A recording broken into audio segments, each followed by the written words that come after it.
എന്ത് വേണം? ചേഞ്ച് ഒരു 15 ലക്ഷം രൂപ വേണം. തരാൻ പറ്റുമോ? നിങ്ങളോടാ ചോദിച്ച എന്ത് വേണമെന്ന്. ആ മുടിയൊക്കെ അഴിച്ചിരിക്കണ ആര്? സാറിന്റെ ഫൈവാ? ഫൈവോ?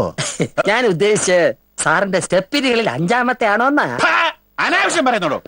എടോ അതിന്റെ സെക്രട്ടറിയാ. ഞങ്ങളെ ഒരു സീരിയസ് ഡിസ്കഷൻ. അല്ല, അത് സാറിന്റെ ജോയിന്റ് സെക്രട്ടറി ആണോ ഡെപ്യൂട്ടി സെക്രട്ടറി ആണോ അത് അണ്ടർ സെക്രട്ടറി ആണോ? ഡിസ്കഷൻ കഴിഞ്ഞ് ചർച്ച ചൂട് പിടിച്ച് നടക്കുകയാണല്ലേ? എടോ തെമ്മാടി, പാറയിൽ സുകുമാരന്റെ മുമ്പിൽ ഇതുവരെ ആരും നീണ്ടു ഒന്നും സംസാരിച്ചിട്ടില്ല. ആ സാറിന് നൂന്ന് നിക്കാൻ സമയം കാണൂല. പക്ഷെ പോലീസുകാരനാ എനിക്ക് നൂന്ന് നിക്കാം. സുകുമാരോട് തർക്കുത്തരം പറയുന്നോടെ തെണ്ടി. സുകുമാര കൈ ഉയർത്താം, പക്ഷെ ലക്ഷ്യത്തിൽ കൊള്ളുന്ന ഉറപ്പുണ്ടെങ്കിൽ മാത്രമേ അടിക്കാവൂ. ഇതുപോലുള്ള തടസ്സങ്ങൾ ഉണ്ടാവരുത്. സുന്ദര, ഐറ്റത്തെ പോയി പിടിക്ക്. ശരീരത്തിൽ വല്ല പപ്പും മൂടി ഉണ്ടോ നോക്കണേ. നീ കയ്യോങ്ങിയതേ നിന്റെ മറ്റേടത്തെ വാച്ച്മാന്റെ അടുത്തല്ല, പോലീസുകാരനോടാ. സൂക്ഷിക്കണം.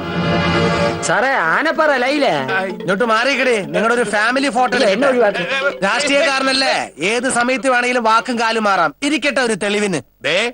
അനുവാദം ചോദിക്കാതെ എന്റെ ഫ്ലാറ്റിൽ കയറി അനാവശ്യം കാണിച്ചോണ്ടല്ലോ. നിന്നെ രണ്ടിലെ തൊപ്പി കേൾപ്പിക്കും. ഞാൻ ആരാണെന്ന് അറിയാണോ? സ്വന്തം പാർട്ടിയിൽപ്പെട്ട സുഹൃത്തായ നേതാവിനെ കൊലപ്പെടുത്തിയ പ്രതികൾ പോലീസ് കസ്റ്റഡിയിൽ നിന്ന് രക്ഷപ്പെട്ടതിന്റെ പേരും പറഞ്ഞ് രാവിലെ 10 മണിക്ക് പ്രസ് ക്ലബിൽ പത്രക്കാരെ വിളിച്ചുകൂട്ടി അടുത്ത 24 മണിക്കൂറിനുള്ളിൽ പ്രതികളെ പിടികൂടിയില്ലെങ്കിൽ സെക്രട്ടേറിയറ്റ് നടയിൽ നിരാഹാരം കിടക്കുമെന്ന് ഘോരം പ്രസംഗിച്ചുകൊണ്ട് പോലീസിനെ വിറപ്പിച്ച രാഷ്ട്രീയത്തിൽ ഈ പടക്കുതിരയെ അറിയാത്തവരുണ്ടോ സുകുമാര? സെക്രട്ടേറിയറ്റിന്റെ നടയിൽ നിരാഹാരം കിടക്കുമെന്ന് പറഞ്ഞ എല്ലാവന്റെ കിടപ്പ് സെക്രട്ടറിയുടെ നടയിൽ. അതെന്ത് ഇവിടെ വർക്കിന്റെ ഗുണം. സൂക്ഷിച്ച് സംസാരിക്കണം. രാഷ്ട്രീയക്കാരോടുള്ള പോലീസുകാരന്റെ കളി വേണ്ട. ഗദർമുണ്ട് ഷർട്ടും ധരിച്ചാൽ രാഷ്ട്രീയക്കാരനായെന്നുള്ള വിചാരം ഉണ്ടെങ്കിൽ പറഞ്ഞോ സുകുമാര. ഇത്രയും കാലം പഠിക്കാത്തൊരു ഒറ്റ മിനിറ്റ് കൊണ്ട് ഞാൻ പഠിപ്പിക്കാം. എന്താ പഠിക്കണോ? പുന്നാര മകൻ മാധവൻ ഞങ്ങളുടെ തറവാട്ടിലുണ്ട്. സ്വന്തം രാഷ്ട്രീയ ഭാവിക്ക് വേണ്ടി ശത്രുവിനെ കൊല്ലാൻ മകന് കൊട്ടേഷൻ ഏൽപ്പിച്ച ഈ അച്ഛന്റെ കഥ മാധവൻ പറഞ്ഞു. ഇല്ല, ഞാൻ അവനെ ഒന്നും ഏൽപ്പിച്ചിട്ടില്ലല്ലോ. മാധവൻ അല്ലെങ്കിൽ പിന്നെ ആരാടാ?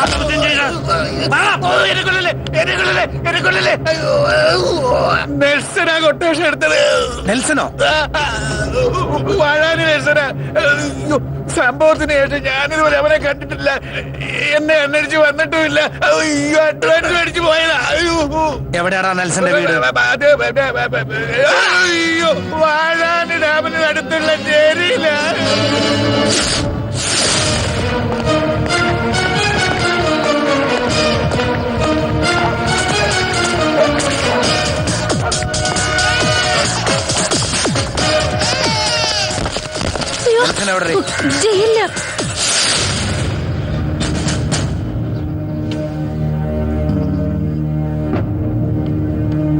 അവൻ എപ്പോഴും ഇവിടെ തന്നെ. കുംഭകർണന്റെ ഉറക്കം പോലെ 6 മാസം ഇവിടെ, 6 മാസം പുറത്ത്. ആ കിട്ടി. സെപ്റ്റംബർ 14 നെൽസനെ കൊണ്ടുവന്നത്. ആ സ്ഥിതിക്ക് പോലീസുകാർ അതിന്റെ തലേന്നാള്, അതായത് സെപ്റ്റംബർ 13 അവനെ പൊക്കിട്ടുണ്ടാവും. ഈ കൃഷ്ണകുമാർ കൊല്ലപ്പെട്ടെന്ന് സെപ്റ്റംബർ 15.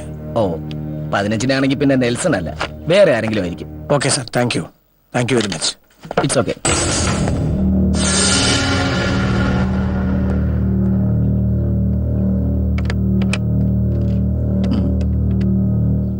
ആ ഹലോ. അഴിക്കും തോറും മുറുകുന്ന വല പോലെയാണ് ഈ കേസ്. നെയ്തവനെ കൊണ്ട് തന്നെ അഴിച്ചെടുക്കണം. എന്നാലേ കെട്ടഴിയൂ. കാരണം ആ കെട്ടിന്റെ സൂത്രപ്പണി അവനെ അറിയൂ. ആ ദൗത്യമാണ് എനിക്ക് നിങ്ങൾക്കുള്ളത്. ഈ താക്കോൽ കൂട്ടം ഇതിനു മുമ്പ് എപ്പോഴെങ്കിലും കണ്ടതായി ഓർക്കുന്നുണ്ടോ? കൊല്ലപ്പെട്ട ജസ്റ്റിസ് രാഘവമേനോന്റെ വീട്ടിൽ നിന്ന് കിട്ടിയതാണ് ഈ താക്കോൽ കൂട്ടം. ഇത് നിങ്ങളുടെ കയ്യിൽ നിന്ന് വീണുപോയതാണെന്ന് ഞാൻ വിശ്വസിക്കുന്നു. ഇങ്ങനെ ഒരു താക്കോലിനെ കുറിച്ച് ഞങ്ങൾക്ക് ആർക്കും അറിയില്ല സാർ.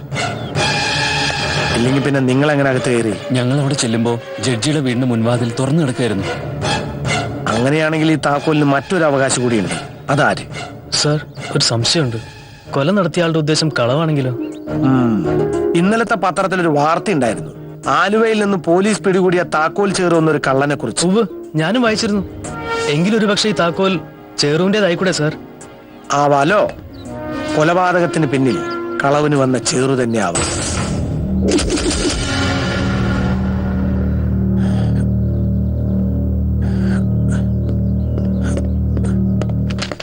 നൂറെണ്ണായ സാറേ? താൻ പോയ കാര്യം എന്തായി? പോയ കാര്യങ്ങളെല്ലാം റെഡി. വിരലടയാളങ്ങൾ ചേറുവിന്റെ തന്നെ. Thank God. സാർ ഈ ചേറുപ്പ് എവിടെയുണ്ട്? ഒരു മോഷണ കേസിന്റെ തെളിവെടുപ്പിനായി അവ ഇപ്പൊ കസ്റ്റഡിയിലുണ്ട്. എങ്കിൽ പൊക്കാം. ഈ സാധനം ഇതല്ലടോ ചേറുവിനെ. ആ. ഉം.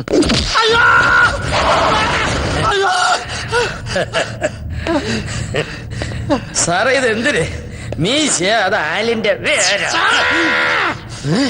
സാറേന്ന് നീ വിളിച്ചത് എന്തൊരർത്ഥത്തില്? സാറെന്താണോ ഉദ്ദേശിച്ചത് അത് തന്നെയാണ് ഞാൻ ഉദ്ദേശിച്ചത്. കേട്ടല്ലേ? അമ്മേനെ കൊല്ലലെന്നോ? ലോകത്ത് എന്ത് കേസ് വേണമെങ്കിലും എന്റെ മേലെ കെട്ടിവെച്ചോളൂ സാറേ. അമേരിക്കയിലെ വേൾഡ് ട്രേഡ് സെന്റർ വിമാനം കൊണ്ട് ഇടിച്ച് തകർത്തത് നീയാണ്. അതെ അത് ഞാനാണ്. ആ അതേന്ന് കേട്ടല്ലേ? സത്യം പറയാൻ തുടങ്ങി. ഇനി സാറ് മണിമണിയായിട്ട് ചോദ്യങ്ങൾ ചോദിക്കണം, ഉത്തരം പറയും. സത്യം പറഞ്ഞ ചേറുവിനെ ഞങ്ങൾ ജയിലിലേക്ക് അയക്കും. സത്യം പറഞ്ഞില്ലെങ്കിൽ പരലോകത്തേക്ക് അയക്കും. ഇതിലേത് വേണമെന്ന് ചേറുന്ന് തീരുമാനിക്കാം. ഈ താക്കോൽ കൂട്ടാരനതാ. ആ കൊല്ലപ്പെട്ട ജഡ്ജിയുടെ വീട്ടിലെ ചേറു എന്തിനാ പോയത്? കളവ് നടത്താനോ അതോ കൊലപാതകം ചെയ്യാനോ? ഞാൻ പോയില്ല കാര്യം ശരിയാ. എനിക്കൊരു വാശിയുണ്ട്. എന്നെ ഏതെങ്കിലും കേസിൽ പിടിച്ച പോലീസുകാരുടെ വീട്ടിലോ ശിക്ഷ വെച്ച ജഡ്ജിന്റെ വീട്ടിലോ പലവളിൽ എറിഞ്ഞ ഉടനെ കയറി മോഷ്ടിച്ച് പ്രതികാരം ചെയ്യുമെന്ന്. ഇത് കഴിഞ്ഞ തവണ ഞാൻ കയറിയത് എന്നെ ശിക്ഷിച്ച ജഡ്ജിയമ്മാന്റെ ബംഗ്ലാവിലായിരുന്നു. പക്ഷെ വീട് തെറ്റി ഇത്തവണ മരിച്ച അമ്മാന്റെ വീട്ടിലാണ് ഞാൻ കയറിയത്. വീട് തെറ്റിയാലും കയറിയ ജഡ്ജിന്റെ വീട്ടിലാണല്ലോ. ഏതായാലും വന്ന സ്ഥിതിക്ക് ഞാൻ എന്റെ മാന്ത്രിക താക്കോൽ കൊണ്ട് കഥവ് തുറന്നു. ഓരോ കളവ് ചെയ്യുമ്പോഴും എനിക്കൊരു തരം ആവേശമായിരുന്നു. ആ ഒരു ആവേശത്തിൽ തന്നെയാണ് ജഡ്ജിയുടെ വീട്ടിൽ ഞാൻ കയറിയത്. പൊതുവെ കള്ളന്മാര് കളവിന് ഏത് വീട്ടിൽ കയറിയാൽ ഉടനെ സ്വയം രക്ഷയ്ക്ക് വേണ്ടി ഏതെങ്കിലും വാതിലുകൾ തുറന്നെടുക്കുക പതിവാണ്. അതുപോലെ ഞാനും വന്ന് അടുക്കള വാതിൽ തുറന്നിട്ട ശേഷമാണ് ജഡ്ജിൽ മുറി കയറിയത്.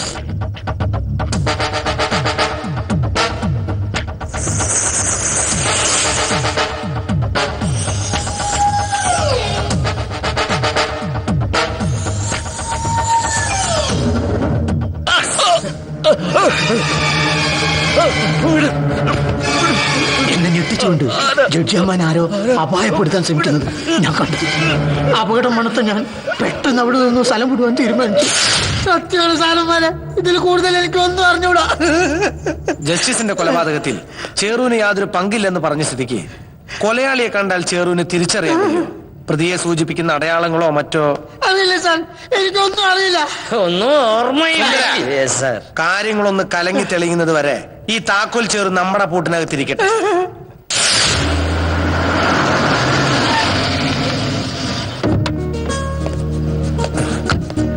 എന്താ അത്യാവശ്യമായിട്ട് കാണണമെന്ന് പറഞ്ഞ്? ഞാൻ നാളെ ഒറ്റപ്പാലത്തെ തറവാട്ടിലേക്ക് പോവാ. മിക്കവാറും ഞാൻ ഇനി കൊച്ചിയിലേക്ക് തിരിച്ചു വരാൻ സാധ്യതയില്ല. അതെന്താ ഇത്ര പെട്ടെന്നൊരു തീരുമാനം? എന്റെ ലീവ് വേക്കൻസി കഴിഞ്ഞു. മറ്റൊരാൾക്ക് പകരക്കാരിയായിരുന്നു ഇത്രയും നാൾ. പിന്നെ അച്ഛൻ ബാംഗ്ലൂരിൽ മറ്റൊരു ജോലിക്ക് ട്രൈ ചെയ്യുന്നുണ്ട്. Sir tea coffee? കോഫി മതി.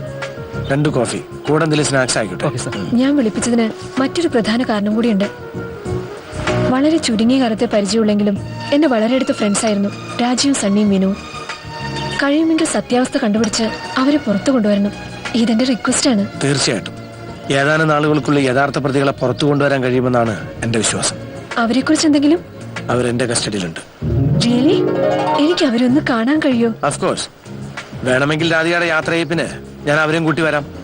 ഞങ്ങൾക്ക് തന്റെ മുത്തശ്ശി ഒന്ന് കാണാമല്ലോ. വിരോധമൊന്നുമില്ലല്ലോ. ഓ സന്തോഷമുള്ളൂ. എങ്കിൽ നാളെ നമ്മൾ ഒറ്റപ്പാലത്തെ തറവാട്ടിൽ ഒത്തുകൂടും.